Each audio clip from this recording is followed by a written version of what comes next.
Naini nangoma balazu tatuma daya inga tawa dunia wa diwanaki fatu basa zina tifona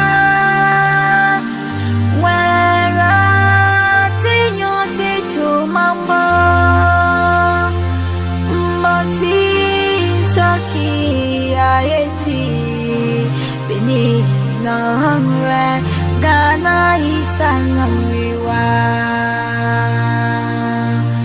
na ini nangoma balazu tatuma daya inga tawa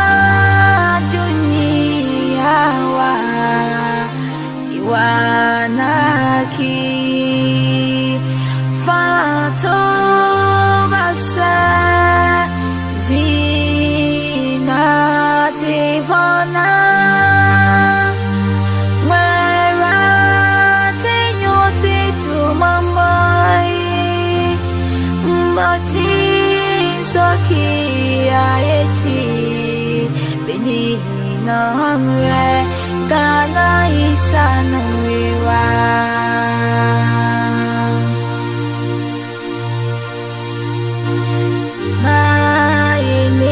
Sokiti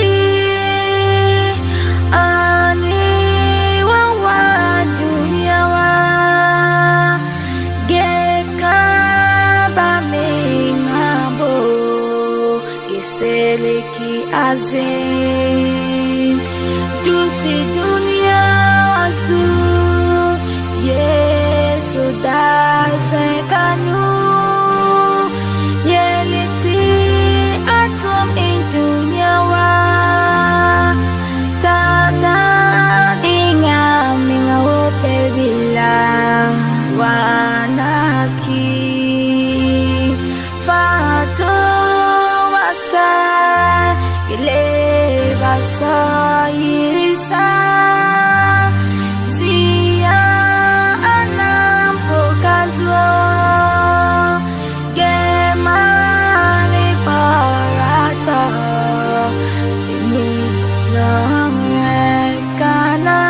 Sana wiwa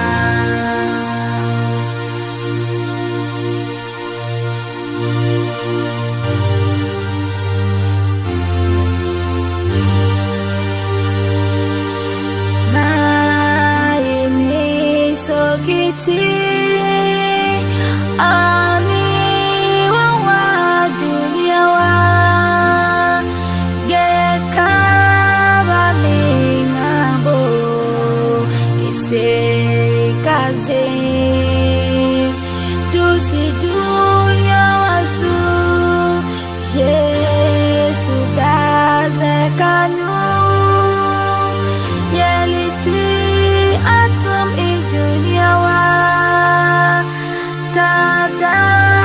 inga minga ope bila iwanaki fatu basa ile bizoma sai